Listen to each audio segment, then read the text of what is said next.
और ये तो सभी आप जानते हैं कि इजराइल और ईरान के बीच जंग चल रही है। और अब आपको बता दें कि ग्राउंड रिपोर्ट दिखाने के लिए हम सीधे रुख कर सकते हैं।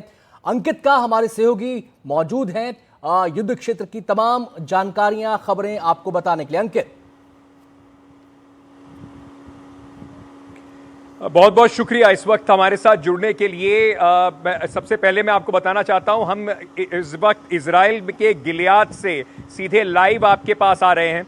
और अब से करीब 15 मिनट पहले मैंने इजराइल का जो बॉर्डर है वो क्रॉस करके मैं यहाँ पर पहुँचा हूँ। यहाँ पर एक अकाबा करके एक बॉर्डर है जो जॉर्डन और इजराइल के बीच में है। ये बिल्कुल जॉर्डन का और इजराइल का जो सदर्न टिप है वहाँ पर पड़ता है। क्योंकि आज हम लोगों को पिछले करीब 17-18 घंटे से लगातार ट्रैवल करके यहाँ पर पहुँचे हैं। क्योंकि इजराइल जाने के लिए अमान से जो भी बॉर्डर क्रॉसिंग्स हैं वो आज सब बंद हैं। सिर्फ ये बॉर्डर क्रॉसिंग जो अमान जॉर्डन की कैपिटल है वहाँ से करीब 4 घंटे की दूरी पर पड़ती है, वहाँ से हम अभी बाहर निकले हैं। और बाहर निकलने के बाद इस वक्त मैं गिलियाद, एक यहाँ पर कस्बा है जो आप मेरे पीछे देख रहे होंगे, एक बस स्टैंड भी आप मेरे पीछे देख रहे हैं। मैं और भी चीज़ें आपको दिखाऊंगा जहाँ पर मैं अभी पहुँचा हूँ। और सबसे पहले मैं आपको ये बताना चाहता हूँ कि लगातार जैसे ही हम यहाँ पर पहुँचे तो यहाँ पर एक सिक्योरिटी ब्रीफिंग के बाद हमें अंदर आने दिया गया। हमें बताया गया कि लगातार जिस तरीके से ईरान और इजराइल के बीच में मिसाइल्स और ड्रोन्स का आना जाना हो रहा है, दोनों देशों के बीच में जंग छिड़ी हुई है जिससे पूरी दुनिया इस वक्त तकतकी लगाकर देख रही है। उसमें अगर आपको कुछ डूज एंड डोंट, सायरन अगर आपको सुनाई पड़े तो क्या करना है, कहाँ आपको जाना है, वो सारी बातें जो हैं वो हम लोगों को पहले बताई गई और उसके बाद हमें यहाँ से बॉर्डर से छोड़ा गया। इस वक्त मैं गिलियाद में हूँ और अब से थोड़ी देर पहले यहाँ पर सायरन बजे क्योंकि कुछ ड्रोन्स यहाँ पर देखे गए थे और उसके बाद इजरायली डिफेंस फोर्सेस ने उन ड्रोन्स को मार गिराया। लेकिन जो मेन एक्शन है वो सदर्न टिप पर नहीं है, वो तेल अवीव के पास है। हम तेल अवीव से करीब अभी 3.5 घंटे की दूरी पर हैं और अपना रास्ता तेल अवीव की तरफ बनाने की कोशिश कर रहे हैं।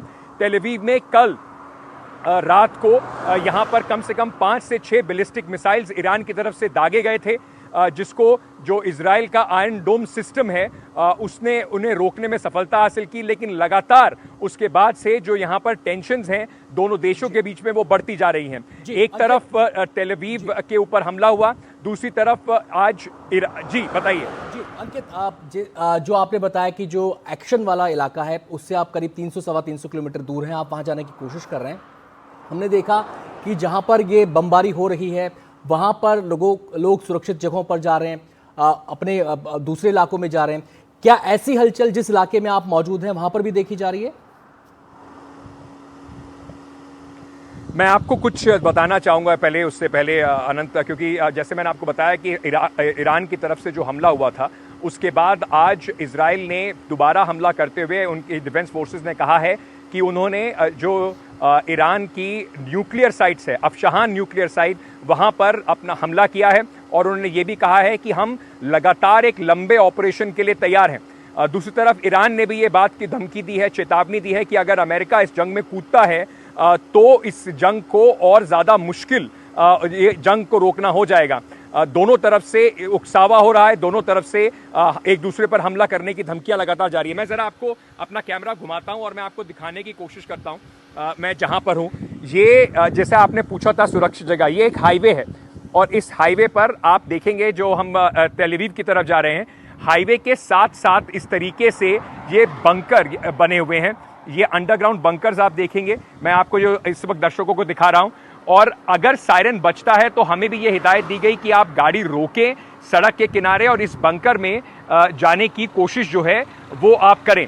तो ये लगातार जो पूरा डिफेंस सिस्टम है यहाँ पर उसकी जो तैयारी है वो इस तरीके की है, जहाँ पर लगातार लोगों को इस तरह की हिदायत दी जाती है और जगह जगह पर इजराइल में इस तरीके की चीज़ें बनाई गई हैं जिससे कि लोग सुरक्षित, अगर कुछ उनके ऊपर हमला होता है तो वहाँ पर पहुँच सके।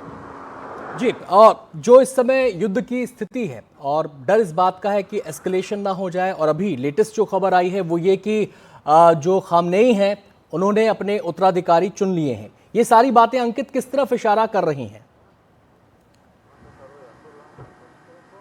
देखिए, जिस तरीके से बार बार ये बात इजराइल और अमेरिका की तरफ से कही जा रही है कि खामनाई के ऊपर हमला करा जा सकता है और अगर उन पे हमला हुआ तो ये जंग रुक जाएगी, ऐसे में अगर ईरान कहता है कि हमने तैयारी कर ली है तो ये एक चिंता की बात होगी। यानी कि कहीं ना कहीं ईरान ये भी बता रहा है कि हम बिल्कुल तैयार हैं एक लंबी लड़ाई के लिए। अनंत, मुझे इस वक्त मैं आपको दिखा दूं एक बार यहाँ पे जरा कुछ ऑफिशियल्स आए हैं और फिलहाल हमें रिकॉर्डिंग को रोकने के लिए कहा गया है, तो मैं इस वक्त ज़रा ये रिकॉर्डिंग रोककर उनसे बातचीत करता हूं और उसके बाद फिर हम आपके पास वापस आएंगे। जी जी अंकित, आप अपना ध्यान रखिए, इस समय आप वॉर जोन में हैं और जितनी हिदायतें बताई जा रही हैं, जो आपको केटी यानी कि नॉलेज ट्रांसफर दिया गया है अधिकारियों की तरफ से, सुरक्षा अधिकारियों की तरफ से, उसका पालन कीजिए। आपसे हम संपर्क में रहेंगे। हमारे संवाददाता अंकित इस समय गए हैं इजराइल और ईरान के बीच जो जंग छिड़ी है वहां की ग्राउंड रिपोर्ट्स आपको बताने के लिए। इस समय वो जिस बॉर्डर पर मौजूद थे वो तेल अवीव जो कि राजधानी है इजराइल की, और जहां पर एक बड़ा एक्शन देखने को मिल रहा है। इस युद्ध का केंद्र आप उसको कह सकते हैं। लगातार इजराइल को निशाना ईरान की तरफ से वहां पर बनाया जा रहा है। तो अंकित ने हमें बताया कि 300 से 350 किलोमीटर दूर वो वहां से हैं और कोशिश वहां पर कर रहे हैं कि जितना नजदीक हो सकता है वो जा सकते हैं, जहां तक की परमिशन मिलेगी। लेकिन इस समय सुरक्षा के हालात, जैसे कि आपने ऑन एयर लाइव देखा कि अंकित उस समय हमसे लाइव बातचीत कर रहे थे, वहां पर लगातार जो सुरक्षा अधिकारी हैं वो चौकस हैं, वो निगरानी कर रहे हैं और उन्होंने उनको हिदायत दी कि फिलहाल आपको रिकॉर्डिंग रोकनी होगी। और इसी वजह से हमने अपना प्रसारण रोका, यहां पर रिकॉर्डिंग रोकी और रिकॉर्डिंग रोकने के बाद हम अंकित ने कहा कि जैसे ही स्थिति सामान्य होगी वो एक बार फिर से हमारे साथ जुड़ेंगे और तमाम ग्राउंड रिपोर्ट्स जो हैं वो हम तक पहुंचाएंगे। तो एनडीटीवी इंडिया की टीम पहुंच चुकी है वॉर जोन में और पल पल की रिपोर्ट हम आपको लगातार दिखाते रहेंगे।